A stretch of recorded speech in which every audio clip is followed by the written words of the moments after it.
Assalamualaikum warahmatullahi wabarakatuh.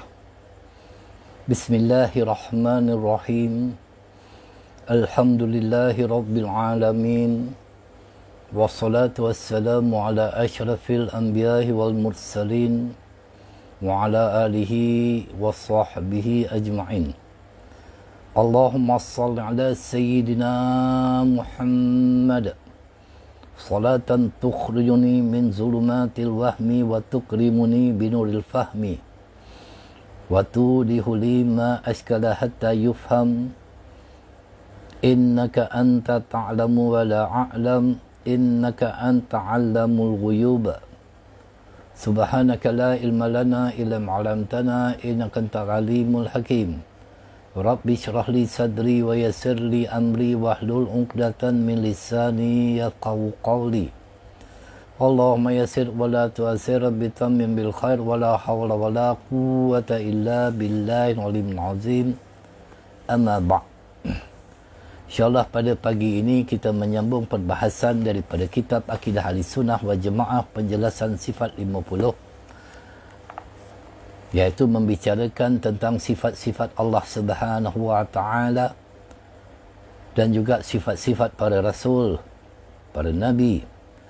Dan kita masuk pada pagi ini setelah kita membicarakan 13 sifat yang wajib bagi Allah Subhanahu wa taala. Maka pada pagi ini kita akan menyambung lagi perbahasan kita kepada sifat yang lain, iaitu sifat maknawiyah. Sifat maknawiyah, di mana 13 sifat yang telah pun kita bicarakan, bermula daripada wujud, qidam, baqa, mukhalafatahu lil hawadis dan sebagainya, sampailah kita kepada sifat yang wajib bagi Allah Subhanahu wa taala, iaitu sifat qalam. Maka kita telah pun menyelesaikan 13 sifat yang telah pun disusun oleh Imam Abul Hasan Al-Asy'ari rahimahullah ta'ala, yang merupakan imam kita dan juga dalam mengambil mazhab akidah kita. Kemudian kita masuk kepada sifat maknawiyah, 7 lagi yang wajib bagi Allah Subhanahu wa taala yang telah disusun oleh Imam Abu Hasan, Imam Abu Mansur Al-Maturidi. Mudah-mudahan dengan kita mempelajari sifat-sifat yang wajib bagi Allah Subhanahu wa taala ini, maka akan memberi kepada kita pencerahan dan boleh memantapkan akidah kita, akidah Ahlussunnah wal Jamaah yang berpegang benar-benar kepada mazhab Imam Abu Hasan Al-Asy'ari dan Imam Abu Mansur Al-Maturidi. Kerana kita takut seandainya akidah kita itu tidak benar, ataupun kita tidak memantapkan akidah kita, maka kita mudah ditipu oleh golongan-golongan yang membawa kepada akidah yang batil, apatah lagi di akhir zaman ini, dengan kemunculan begitu banyak aliran-aliran, iaitu aliran-aliran yang sesat, terutamanya aliran-aliran yang tidak mengikuti akidah Ahlussunnah wal Jamaah yang digolongkan oleh baginda Nabi sallallahu alaihi wasallam, 72 golongan yang akan masuk ke dalam neraka, iaitu golongan, di antaranya golongan musyabihah, mujassimah, golongan syiah, qadariyah dan sebagainya. Selepas kita membicarakan 7 sifat ma'ani, maka para ulama usuluddin meneruskan pula dengan perbicaraan tentang sifat ma'nawiyah yang 7 sebagai lazim kesinambungan kaitan kepada sifat ma'ani yang 7 dahulu. Sifat ma'nawiyah ini iaitu kaunuhu qadiran, kaunuhu muridan, kaunuhu aliman, kaunuhu hayyan, kaunuhu sami'an, kaunuhu basiran dan kaunuhu mutakalliman. Ada 7 semuanya. Jadi perlu kita mengetahui, maka Allah juga bersifat dengan sifat kaunuhu qadiran, iaitu yang maha kuasa. Bagaimana untuk kita mengetahuinya dan sebagainya? Maka kerana itu mustahil Allah bersifat dengan ajizan, iaitu yang lemah. Dalil sifat kaunuhu qadiran. Qadiran ini sama dengan sifat qudrah, di mana Allah SWT berfirman, a'udzubillahi minasyaitonir rajim, wallahu ala kulli syai'in qadir, di dalam suratul Baqarah. Dan Allah maha kuasa atas segala sesuatu. Qul huwal qadir, katakanlah dialah yang maha kuasa. Itu di dalam surah Al-An'am. Jadi kedua ayat ini menunjukkan bahawa Allah bersifat dengan qadiran, yang maha kuasa. Maksudnya apabila Allah menghendaki maka akan berbuat, dan apabila menghendaki maka akan meninggalkannya.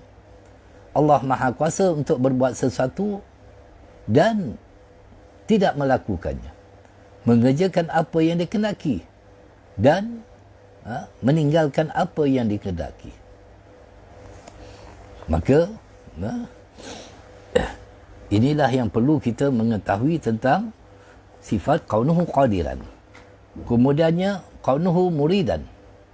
Allah juga wajib bersifat dengan kaunuhu muridan, iaitu yang berkehendak.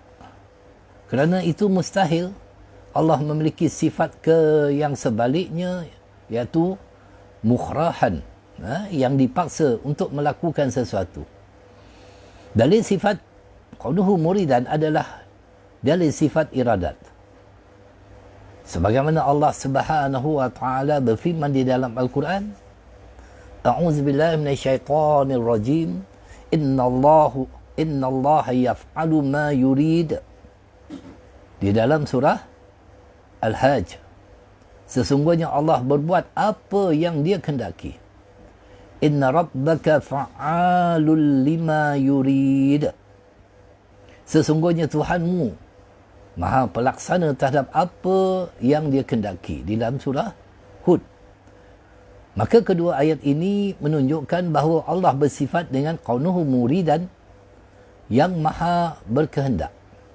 Maksudnya kehendak Allah mengarah pada sesuatu yang tidak ada lalu mewujudkannya, dan menentukan sesuatu yang mungkin dengan sebahagian sifat yang boleh baginya. Kemudiannya yang sifat wajib bagi Allah Subhanahu wa taala kaunuhu aliman. Allah juga wajib memiliki sifat kaunuhu aliman, iaitu yang maha mengetahui. Kerana itu mustahil Allah memiliki sifat sebaliknya, iaitu jahilan. Artinya jahil, iaitu bodoh. Dalil sifat kaunuhu aliman adalah dalil sifat ilmu yang telah kita uraikan sebelum ini. Sebagaimana Allah Subhanahu wa taala berfirman di dalam Al-Quran, a'udzubillahi minasyaitonir rajim, wallahu likulli syai'in alim. Dan Allah maha mengetahui segala sesuatu, di dalam surah Al-Baqarah. Jadi ayat ini menunjukkan bahawa Allah memiliki sifat aliman, artinya yang maha mengetahui segala sesuatu. Pengetahuan Allah mencakup terhadap semua perkara yang wajib, mustahil dan yang jaiz secara menyeluruh dan sempurna. Itu sebab Allah itu kamalan. Kemudian kaunuhu hayyan, salah satu daripada sifat di dalam ma'nawiyah, iaitu keadaan Allah Ta'ala yang berperhidup, mempunyai sifat perhidup, iaitu yang maha hidup. Boleh juga diterjemahkan kepada kedua-duanya. Kerana itu Allah mustahil memiliki sifat sebaliknya, iaitu mayitan. Mayitan, mayit, artinya yang mati. Dalil sifat kaunuhu hayyan adalah dalil sifat hayat, yang telah kita uraikan sebelum ini, sebagaimana juga firman Allah Subhanahu wa taala yang menyebutkan Allahu la ilaha illa huwal hayyul qayyum. Allah tidak ada Tuhan yang berhak disembah melainkan Dia yang maha hidup, kekal lagi terus menerus mengurus makhluknya. Di dalam surah Al-Baqarah. Jadi ayat ini menunjukkan bahawa Allah memiliki sifat Qanhu Hayyan, artinya yang maha hidup. Sebelumnya telah diuraikan bahawa kehidupan Allah berbeza dengan kehidupan makhluk yang ada di alam raya ini. Kehidupan Allah kerana zatnya, sedangkan kehidupan makhluk yang ada kerana diciptakan oleh Allah Subhanahu wa taala. Itu perbezaan. Kemudian yang ke-18, Qaunuhu Sami'an. Allah juga wajib memiliki sifat Sami'an, yang maha mendengar, ataupun sifat pendengar bagi Allah Subhanahu wa taala itu. Kerana itu Allah mustahil memiliki sifat sebaliknya. Asyamma, artinya yang tuli. Dalil sifat Qaunuhu Sami'an sama juga dengan sifat sama. Sebagaimana Allah Subhanahu wa taala telah berfirman di dalam Al-Quran, wa kana Allahu sami'an basir. Dan Allah maha mendengar lagi maha melihat. Jadi ayat ini menunjukkan bahawa Allah memiliki sifat Qaunuhu Sami'an, artinya yang maha mendengar. Pendengaran Allah berkaitan dengan semua perkara yang dapat didengar dan semua perkara yang ada. Allah dapat mendengar semuanya dengan sempurna. Kemudian Qaunuhu Basiran. Allah juga wajib memiliki sifat Qaunuhu Basiran, artinya yang maha melihat, ataupun keadaan Allah Subhanahu wa taala yang berpelihat, mempunyai sifat pelihat. Maka mustahil Allah itu memiliki sifat sebaliknya, sifat a'ma, iaitu buta. Dalil sifat Qaunuhu Basiran sama dengan sifat basar. Allah SWT berfirman, innahu huwas sami'ul basir. Sesungguhnya Dia adalah maha mendengar lagi maha mengetahui. Dalam surah Al-Isra. Semuanya ada dalil. Maka dengan itu, setiap apa yang disusun oleh para ulama kita itu berdalil daripada Al-Quran, daripada hadis baginda Nabi SAW. Maka tidak boleh kita mengatakan penyusunan sifat 20 bagi Allah Subhanahu wa taala ini kita katakan sebagai satu falsafah. Falsafah daripada Yunani dan Greek.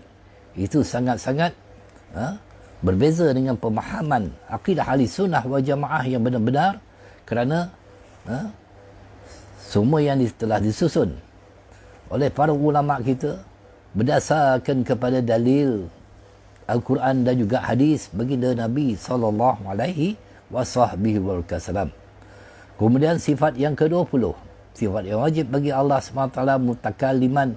Qaunuhu mutakalliman, Allah juga wajib memiliki sifat mutakalliman, yang maha berbicara.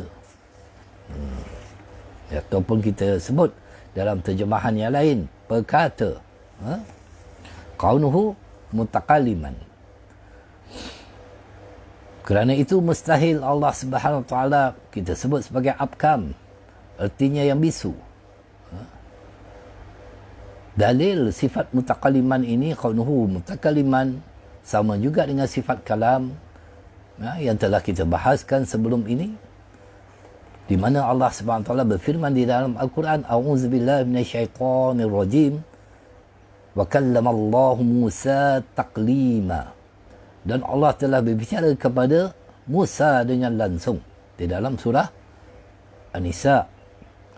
Jadi ayat ini menunjukkan bahawa Allah Subhanahu wa taala memiliki sifat Qaunuhu mutakalliman, yang maha berbicara, berkata-kata. Tentu saja sifat kalam Allah berbeza dengan pembicaraan manusia. Kerana sifat kalam Allah SWT tidak berupa suara, huruf sebagaimana yang telah kita kupaskan sebelum ini. Maka itu pembahagian sifat 20. Para ulama membagi sifat 20 yang telah kita bicarakan ini kepada 4 bahagian. Yang pertamanya sifat nafsiyah, iaitu sifat yang menunjukkan pada hakikat zat Allah Subhanahu wa taala. Menyifati Allah dengan sifat tersebut menunjukkan pada zat Allah tanpa melihat pada yang lain.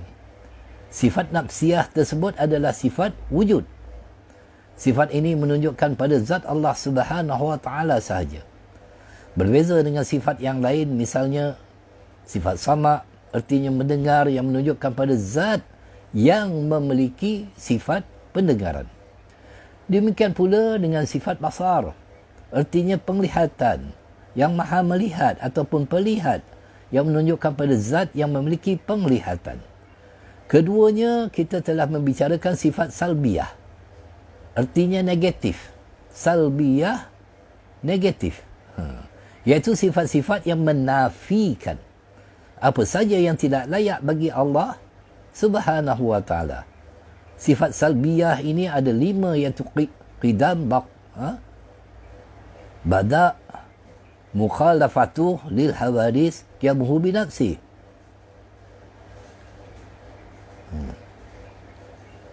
Qidam, baqa, mukhalafatuh lil hawadis, qiyamuhu bi nafsi, dan wahdaniyah. Jadi kalimat sifat tersebut menafikan sifat-sifat yang tidak layak bagi Allah Subhanahu wa taala. Seumpama sifat qidam menafikan sifat hudus ataupun yang baru bagi Allah Subhanahu wa taala. Sifat baqa menafikan sifat fana ataupun binasa bagi Allah, dan sebagainya. Ketiga telah kita bahaskan sifat ma'ani, iaitu sifat-sifat yang menetap pada apa yang disifati dan melahirkan suatu hukum. Seumpama sifat kudrat, artinya maha kuasa, berkuasa. Kudrat ini adalah sesuatu yang bersifat maknawi, dan bersifat dengan kudrat akan melahirkan kesimpulan bahawa Allah qadiran, maha kuasa. Sifat ma'ani jumlahnya ada 7, iaitu kudrat, iradat, ilmu, hayat, sama, basar dan kalam. Keempatnya yang telah kita bicarakan pagi ini, iaitu sifat manawiyah, iaitu sifat-sifat yang tetap bagi Allah sebagai konsekuensi bersifat dengan sifat-sifat ma'ani untuk mengukuhkannya. Seumpama Allah bersifat dengan kudrat, maka kita sebutkan sebagai pengukuhannya dengan bersifat kaunuhu qadiran, sama, mendengar. Kita menyebutkan juga kaunuhu sami'an, nak mengukuhkan lagi, menambahkan lagi pengetahuan kita itu dalam memahami sifat-sifat Allah Subhanahu wa taala yang telah disusun oleh 2 imam besar akidah ahli sunnah wal jamaah yang kita pegang selama ini, iaitu Imam Abu Hasan Al-Asy'ari dan dimantapkan lagi oleh Imam Abu Mansur Al-Maturidi. Inilah maka sifat ini kesinambungan, kaitan kepada sifat ma'ani yang telah pun kita bicarakan sebelum ini. Jadi sifat manawiyah yang telah kita bicarakan tu ada 7 semuanya: kaunuhu qadiran, kaunuhu muridan, kaunuhu aliman, kaunuhu hayyan, kaunuhu sami'an, kaunuhu basiran, kaunuhu mutakalliman. Maka genaplah 20 sifat yang wajib bagi Allah Subhanahu wa taala. Dan harus kita memahami bahawa Allah itu maha suci daripada arah dan tempat. Maka dengan itu, daripada uraian telah kita jelaskan sebelum ini, dalam siri-siri yang lepas juga, bahawa Allah wajib memiliki sifat mukhalafatahu lil hawadis. Allah berbeza dengan apapun perkara yang baharu. Sifat ini termasuk sifat salbiyah, iaitu sifat yang menafikan apa saja yang tidak layak bagi Allah Subhanahu wa taala, antara lain dalam arah dan tempat. Allah maha suci daripada arah dan tempat. Allah mawjudun bila makan. Allah itu wujud tanpa bertempat. Allah itu bukannya di kanan, di kiri, di belakang, di hadapan, di atas, di bawah. Bukan. Itu kena faham. Agar akidah kita itu tidak terpesong. Dibawa oleh golongan-golongan musyabihah, mujassimah. Ataupun kita sebut golongan ini sebagai golongan wahabiyah yang mereka memahami ayat-ayat mutasyabihat secara literal dan mentafsirkannya mengikut kefahaman mereka, bukan sebagaimana yang dikehendaki oleh Allah Subhanahu wa taala. Maka sangat bahaya kalau mengatakan Allah itu bertempat dan sebagainya. Jadi begitu banyak dalil baik daripada Al-Quran, hadis dan dalil-dalil akli yang rasional yang menunjukkan bahawa Allah itu ada tanpa arah dan tanpa tempat. Dalil yang pertama, Allah SWT berfirman, laisa kamitslihi syai'. Tidak ada sesuatu pun yang serupa dengan dia. Tidak ada sesuatu pun. Jadi ayat ini begitu tegas menjelaskan kesucian Allah secara mutlak dari menyerupai apapun. Allah SWT tidak menyerupai makhluknya dari aspek apapun. Sehingga kan Allah SWT itu tidak perlu pada tempat yang menjadi tempatnya. Dan tidak perlu pada arah yang menentukannya. Keberadaan Allah SWT tanpa tempat dan tanpa arah. Seperti yang dikatakan oleh Sayyidina Ali bin Abi Talib, karamallahi wajahah, kan Allah wa la makana wa huwal ana ala ma alaihi kana. Allah Subhanahu wa taala itu ada sebelum adanya tempat. Dan keberadaan Allah sekarang seperti keberadaannya sebelum adanya tempat. Itu boleh kita rujuk di dalam kitab Al-Farq Baina Al-Firaq yang telah ditulis oleh Abu Mansur Al-Baghdadi.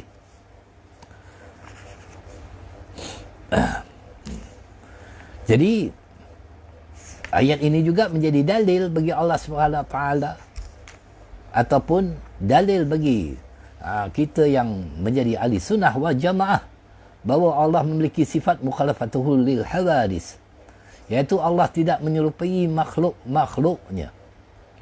Sifat ini termasuk sifat salbiyah, itu sifat yang menafikan sifat-sifat yang tidak layak bagi Allah Subhanahu Wa Taala. Oleh kerana itu mustahil Allah SWT itu menyerupai makhluk yang mempunyai roh seperti manusia, jin, malaikat dan lain-lain.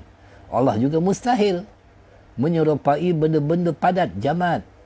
Baik benda yang ada di atas maupun yang di bawah. Ini yang disebut oleh Sayyid Alwan Al-Hasani di dalam Ghayat Al-Bayan fi Tanzih Allah Al-Jihad wal Al-Makan. Makan itu tempat. Jadi, sebagaimana yang telah kita kemukakan sebelum ini, para ulama menjelaskan bahawa alam ini apa? Makhluk Allah. Terbagi atas dua bahagian, iaitu benda ain dan sifat benda arat. Kemudian benda menjadi dua. Pertama, al-jahar al-far, iaitu benda yang tidak dapat terbagi lagi kerana telah mencapai batas terkecil. Dan keduanya jisim, iaitu benda yang dapat terbagi menjadi bahagian-bahagian. Benda yang terakhir ini juga terbagi menjadi dua macam. Adanya yang disebut sebagai benda latif, iaitu sesuatu yang tidak dapat dipegang, seperti cahaya, kegelapan, roh, angin, udara dan sebagainya. Dan keduanya benda katsif, iaitu sesuatu yang dapat dipegang oleh tangan seperti manusia, tanah, benda-benda padat, jamat dan lain-lain. Benda yang mempunyai sifat yang melekat pada dirinya seperti bergerak, diam, berubah, bersemayam, berada di tempat dan arah, duduk, turun, naik dan sebagainya. Jadi ayat ini menegaskan bahawa kepada kita bahawa Allah SWT tidak menyerupai makhluknya. Laisa kamitslihi syai'un. Sehingga sudah barang tentu Allah itu bukan Al-Jahar Al-Fard, bukan benda latif, dan bukan pula benda katsif. Dan tentu saja Allah tidak boleh disifati dengan sifat-sifat benda. Ayat yang telah pun kita huraikan, laisa kamitslihi syai'un, cukup sebagai dalil bahawa Allah itu ada tanpa tempat dan tanpa arah. Kerana seandainya Allah mempunyai tempat dan arah, tentu akan banyak yang serupa dengannya. Kerana yang demikian Allah kita katakan mempunyai dimensi panjang, lebar dan kedalaman. Sedangkan sesuatu yang mempunyai dimensi, maka ia adalah makhluk yang memerlukan kepada yang menjadikannya dalam dimensi tersebut. Ini yang ditulis oleh Al-Imam Sa'duddin At-Taftazani dalam syarah Al-Aqidah An-Nasafiyah. Dalil kedua, hadis sahabat Imran bin Husain radhiyallahu ta'ala an Imran bin Husain radhiyallahu ta'ala qala Rasulullah sallallahu alaihi wasallam kana Allah wa lam yakun syai'un ghairuh. Imran bin Husain radhiyallahu ta'ala berkata, Rasulullah sallallahu alaihi wasallam bersabda, Allah ada pada azali, iaitu keberadaan tanpa permulaan dan belum ada sesuatu pun selainnya. Ini hadis daripada Sahih Bukhari. Jadi hadis ini memberikan penjelasan bahawa Allah itu ada pada azal, pada azalinya. Keberadaan tanpa permulaan ketika tidak ada sesuatu apapun bersamanya. Pada azal belum adanya angin, cahaya, kegelapan, arash, langit, manusia, jin, malaikat, waktu, tempat dan arah. Belum ada lagi. Dengan demikian, berarti Allah itu ada sebelum terciptanya tempat dan arah. Allah juga tidak berubah daripada wujud yang semula, yakni tetap ada tanpa tempat dan arah, kerana berubah adalah ciri dari sesuatu yang baru. Makhluk kita ini berubah daripada muda jadi tua, hidup jadi mati dan sebagainya.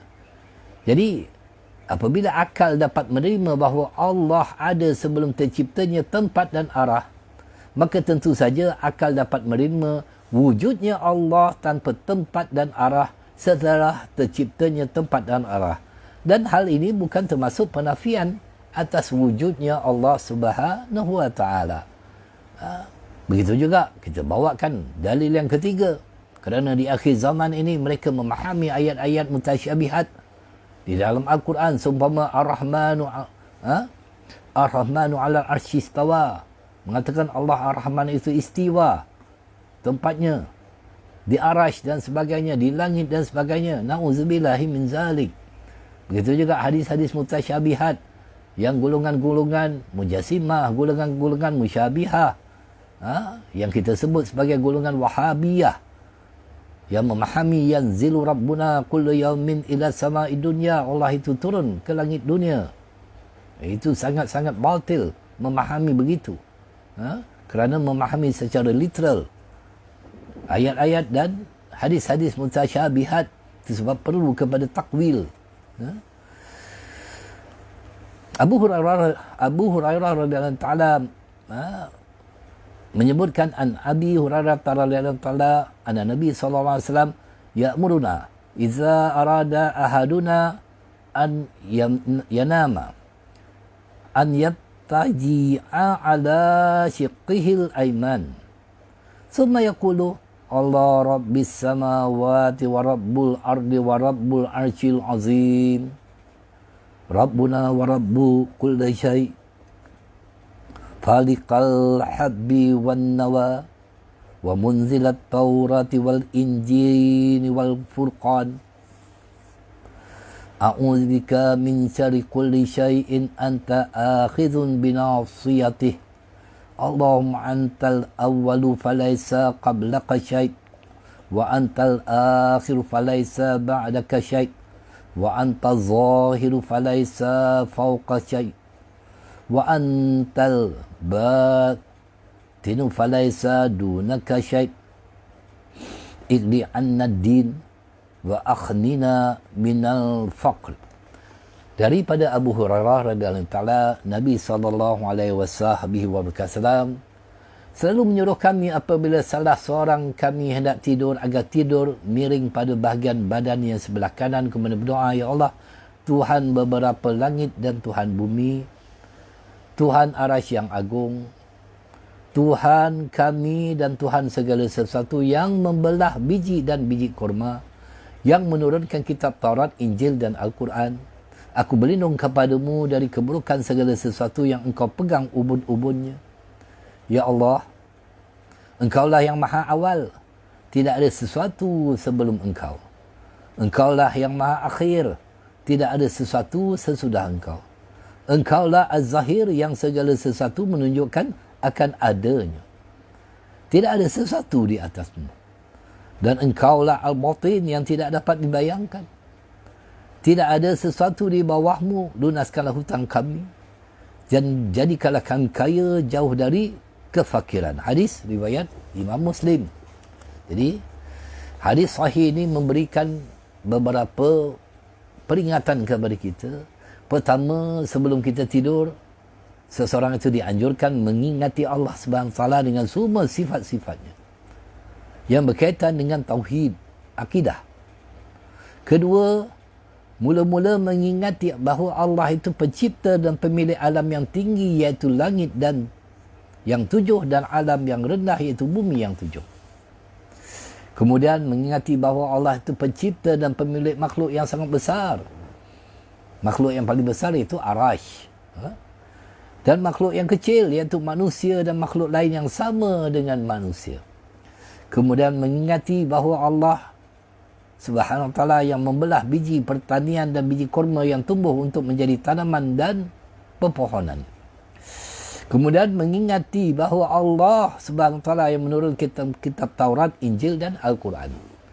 Ketiga, setelah mengingati keagungan Allah melalui sifat-sifat perbuatannya, kemudian berlindung kepada Allah daripada keburukan segala sesuatu yang berada dalam kekuasaannya. Keempat, lalu mengakui keagungan Allah melalui sifat-sifat zatnya. Bahawa di antara sifat Allah yang maha awal, maksudnya wujud Allah tidak ada permulaannya, dan yang maha akhir, maksudnya wujud Allah tidak ada akhirnya. Demikian ini bahasa lain daripada sifat qidam dan baqa. Artinya wujudnya Allah sebelum adanya sesuatu apa pun, termasuk arah dan arasy. Dengan demikian bererti mengakui bahawa wujudnya Allah tidak dipengaruhi oleh dimensi waktu.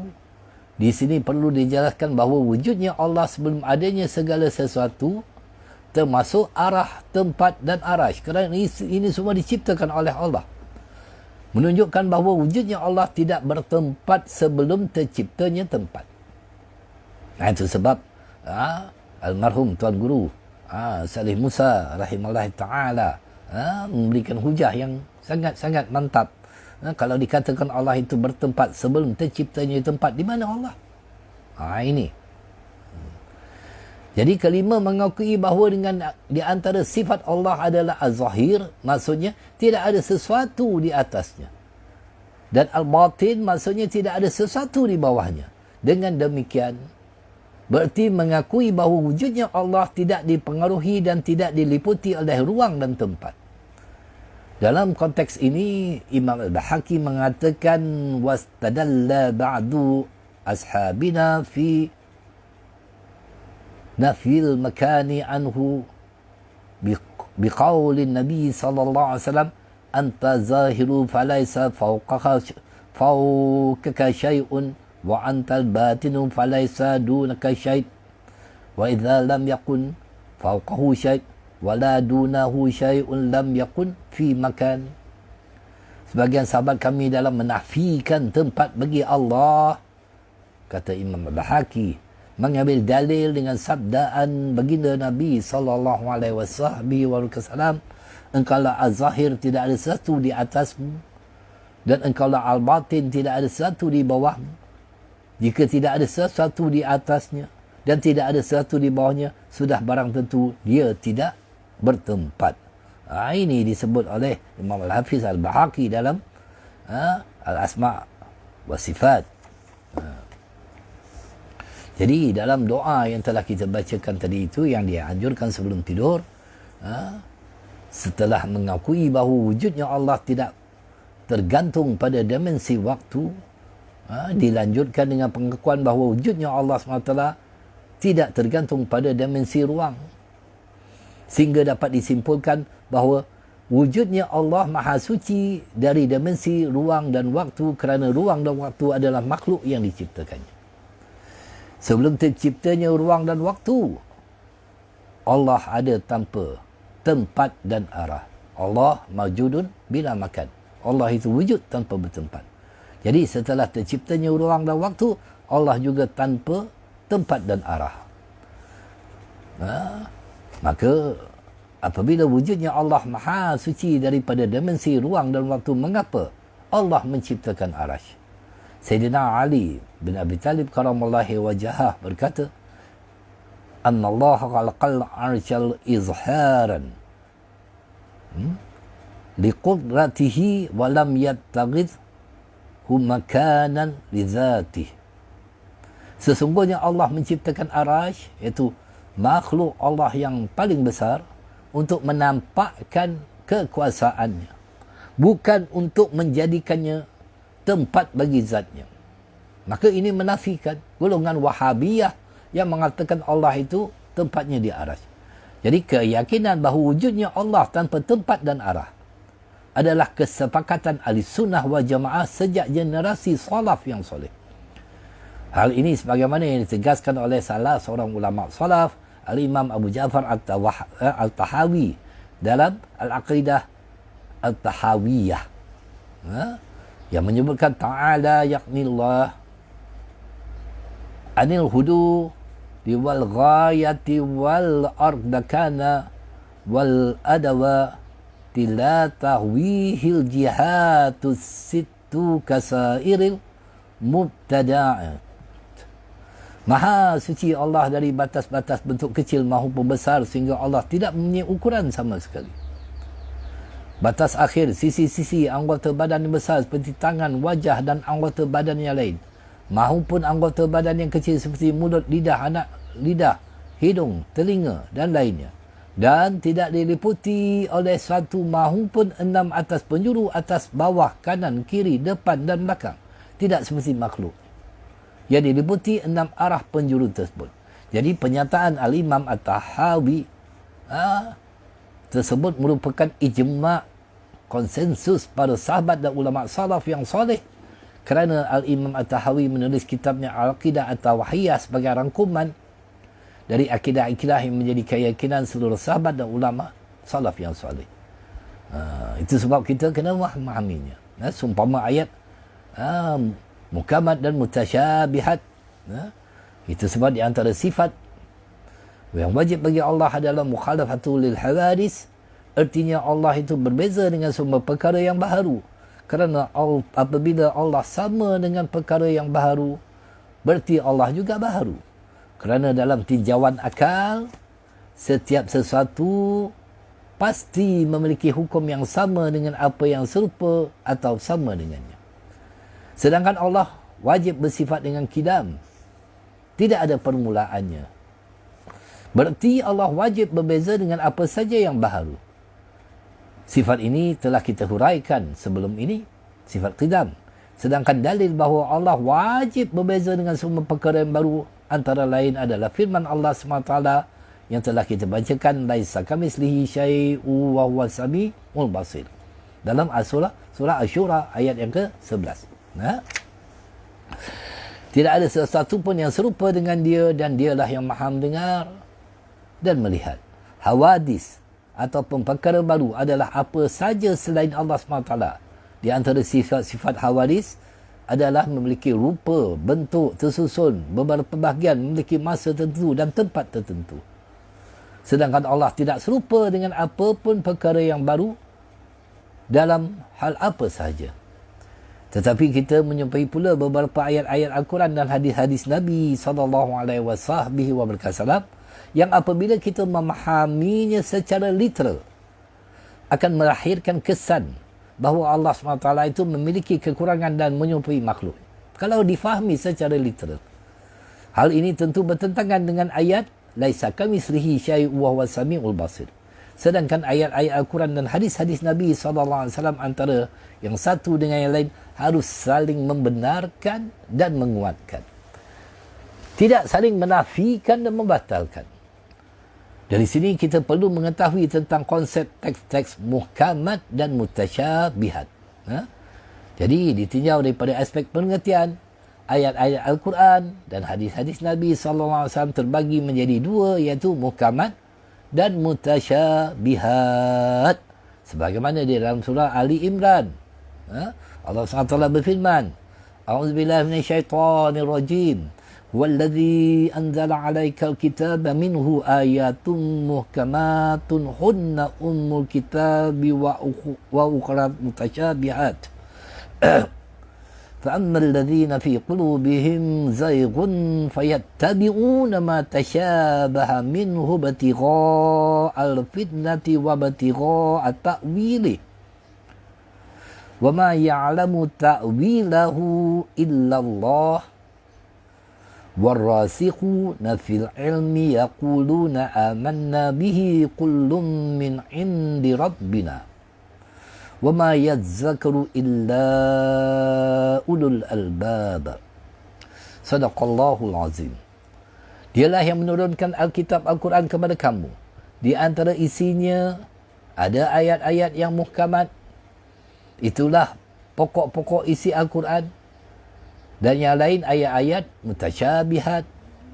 Adapun orang-orang yang dalam hatinya condong kepada kesesatan, maka mereka mengikuti sebagian ayat-ayat yang mutasyabihat daripadanya untuk menimbulkan fitnah, untuk mencari-cari takwilnya, padahal tidak ada yang mengetahui takwilnya melainkan Allah Subhanahu Wa Taala.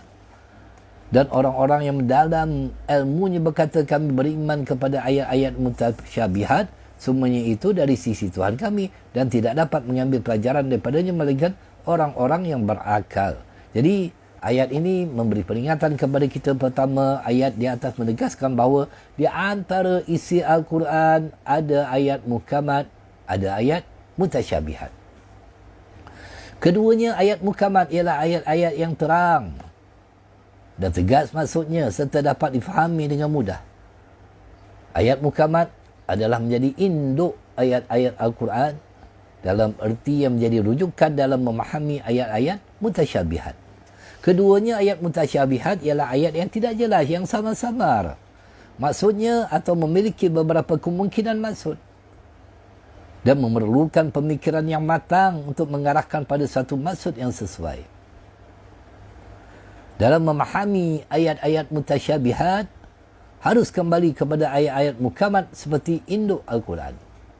Ketiganya, ayat yang telah kita bacakan di dalam surah Ali Imran, ayat yang ke-7 ini, menjelaskan bahawa kaum yang menyimpang dari kebenaran selalu menggunakan dalil-dalil mutasyabihat dan meninggalkan yang muhkamat. Seumpama golongan Wahabiyah menggunakan Ar-Rahmanu 'alal 'arsy istawa, summa istawa 'alal 'arsy. Ini yang mereka bawa ke mana-mana. Itu saja yang mereka tahu. Lalu ditinggalkan yang muhkamat kerana bertujuan menimbulkan fitnah pada agama ini. Kita perhatikan orang-orang di luar ahli sunnah wal jamaah seperti Mu'tazilah, Syiah, Wahabiyah, kebatinan dan lain-lain selalu menggunakan dalil-dalil mutasyabihat dalam rangka membenarkan ajaran mereka dan mengabaikan dalil-dalil yang muhkamat sebagai rujukan dalam pemahaman. Keempat, ayat itu juga menjelaskan bahawa penafsiran ayat-ayat mutasyabihat hanya diketahui oleh Allah. Itu sebab di antara salah satu daripada metod iaitu tafwid, serahkan bulat-bulat kepada Allah. Wallahu a'lam, kami tidak mengetahuinya. Hanya diketahui oleh Allah dan orang-orang yang mendalam ilmunya seperti para ulama salaf yang soleh dan generasi penerus mereka dari kalangan ahli tafsir dan lain-lain. Jadi selanjutnya berkaitan dengan sifat-sifat Allah, di manakah ayat-ayat yang anggap muhkamat? Ayat-ayat yang muhkamat adalah ayat-ayat yang menunjukkan keagungan Allah secara mutlak, kesucian Allah dari menyerupai makhluk, dan kesucian Allah daripada bertempat sebagaimana dakwaan golongan Wahabiyah, Mujassimah, Musyabihah. Jadi ayat-ayat tersebut ada banyak. Laisa kamitslihi syai'un wa huwas samiul basir. Ini muhkamat. Tidak ada sesuatu yang serupa dengan dia dan dialah yang maha mendengar lagi maha melihat. Hal ta'lamu lahu samia. Apakah kamu mengetahui ada seorang yang sama dengan dia? Ada ke yang sama dengan Allah yang patut disembah? Dalam surah Maryam. Wa kullu syai'in indahu bimiqdar. Di dalam surah Ar-Ra'd. Dan segala sesuatu pada sisinya ada ukurannya. Walam yakul lahu kufuwan ahad. Ini juga muhkamat. Di dalam surah Al-Ikhlas. Dan tidak ada seorang pun yang setara dengan dia. Jadi ayat ini adalah ayat-ayat muhkamat. Mengapa ayat-ayat tersebut dianggap muhkamat? Ada dua hal yang menyebabkan ayat-ayat tersebut dianggap muhkamat. Pertama, kerana dari segi maknanya ayat-ayat tersebut tegas dan jelas dalam menunjukkan kesucian Allah dari menyerupai makhluknya dalam hal apapun. Dan kesuciannya dari memerlukan tempat. Pengertian demikian ini sesuai dengan keagungan dan kesempurnaan Allah Subhanahu wa Ta'ala. Keduanya sebab nuzul ayat tersebut sebagai jawapan dan penjelasan terhadap pertanyaan tentang sifat-sifat Allah Subhanahu wa Ta'ala, sebagaimana di dalam hadis riwayat Imam Tirmizi yang disahihkan oleh Imam Al-Hakim, dan diperakui oleh Imam Zahabi an Abi bin radhiyallahu ta'ala anna musyrikin qalu li Rasulillah sallallahu alaihi wasallam. Daripada Ubay bin Ka'ab radhiyallahu ta'ala, orang-orang musyrik berkata kepada Rasulullah sallallahu alaihi wasallam, terangkan kepada kami sifat Tuhanmu. Maka turunlah ayat itu, qul huwallahu ahad. Katakanlah, dialah Allah yang Maha Esa. Allahu samad, lam yalid wa lam yulad wa lam yakul lahu kufuwan ahad. Katakanlah dialah Allah yang Maha Esa. Allah adalah Tuhan yang bergantung kepadanya segala sesuatu. Di dalam hadis itu, qul huwallahu ahad, Allahu samad, fas-samad alladzi lam yalid wa lam yulad, la'annahu laisa syai'un yulahu illa sayamut wa laisa syai'un yamutu illa sayurat wa inna Allah azza wa jalla la yamutu wa la yurath wa lam yakul lahu kufuwan ahad. Qala lam yakul lahu syai'u wa la idlu wa laisa kamitsli syai'. Jadi ini menerangkan bahawa Allah itu tidak ada sesuatu pun yang serupa dengannya. Dalam riwayat yang lain dijelaskan an Abdul Abbas radhiyallahu ta'ala anal yahuda anal yahud ja'atin nabi sallallahu alaihi wasallam faqulu ya Muhammad sifta lana rabbaka alladhi ba'athaka fa anzalallahu azza wa jalla qul huwallahu ahad ila akhiri haq wa qala hadhihi sifatur rabbi azza wa jalla. Daripada Ibnu Abbas radhiyallahu anhu, orang-orang Yahudi mendatangi Nabi sallallahu alaihi wasallam dan berkata, ya Muhammad, terangkanlah sifat Tuhanmu yang telah mengutusmu. Maka Allah Subhanahu wa taala menurunkan ayat qul huwallahu ahad sampai akhir. Lalu baginda Nabi sallallahu alaihi wasallam bersabda, ini adalah sifat Tuhanku. Dalam hadis lain juga dijelaskan an Aisyah radhiyallahu ta'ala anna Nabi sallallahu alaihi wasallam ba'atha rajulan ala syariyah wa kana yaqra'u li ashabihi fi salatihim fayatimu biqul huwallahu ahad falamma raja'u zakaru zalika lin-nabi sallallahu alaihi wasallam faqala salulu la ayya syai'in yasna'u zalika fas'aluhu faqala la annaha sifatur rahmani wa anna ahibbu an aqra'a biha faqala nabi sallallahu alaihi wasallam akhbiruhu anna Allah ta'ala yuhibbuh. Daripada Sayyidina Aisyah radhiyallahu ta'ala, Nabi sallallahu alaihi wasallam mengutus seorang laki-laki memimpin satu pasukan ekspedisi. Dalam solat bersama mereka, ia selalu membaca Al-Quran dan diakhiri dengan surah Qul huwallahu ahad. Setelah mereka pulang, mereka melaporkan hal itu kepada baginda Nabi sallallahu alaihi wasallam. Lalu Rasulullah sallallahu alaihi wasallam bersabda, tanyakan kepadanya mengapa ia melakukan hal demikian. Maka mereka bertanya kepada laki-laki tersebut dan ia berkata, kerana surah Al-Ikhlas itu sifat Tuhan yang Maha Pengasih dan aku senang membacanya. Maka Rasulullah sallallahu alaihi wasallam akhbiruhu anna Allah Ta'ala yuhibbuh, khabarkan kepadanya bahawa Allah mencintainya.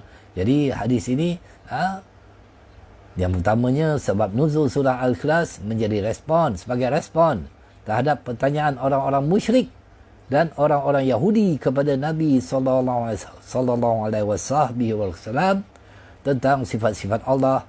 Dengan demikian, bererti ayat yang telah kita bacakan itu menjadi rujukan dalam membahas sifat-sifat Allah Subhanahu wa taala. Kerana itu apabila ada kesimpulan tentang sifat Allah bertentangan dengan kandungan ayat di atas, maka kesimpulan tersebut harus kita tinggalkan. Baik. Jadi cukuplah sekadar itu untuk kita membicarakan, kerana begitu panjang untuk kita membicarakan dan menjawab tuhmahan fitnah yang dibawa oleh golongan musyabihah, mujassimah, al-wahabiyah dengan mengatakan Allah itu bertempat dan sebagainya, kerana mereka hanya memahami ayat-ayat Al-Quran secara literal dan mereka selalu membesar-besarkan, membawa fitnah kepada ayat-ayat mutasyabihat, sedangkan mereka meninggalkan ayat-ayat mukamat dan menyebabkan ramai di antara mereka itu terpengaruh dengan metod ataupun cara yang dibawa oleh mereka. Jadi mudah-mudahan Allah Subhanahu Wa Taala menyelamatkan akidah kita, kerana memiliki akidah yang benar adalah sesuatu yang sangat-sangat berharga yang akan menyelamatkan orang yang memilikinya daripada kekal di dalam api neraka. Mudah-mudahan kita senantiasa memahami tentang akidah ahli sunnah wal jamaah, iaitu mengikuti mazhab dua imam terbesar kita, iaitu Imam Abu Hasan Al-Asy'ari dan Imam Abu Mansur Al-Maturidi. Azza wa billahi taufiq. Assalamualaikum warahmatullahi wabarakatuh.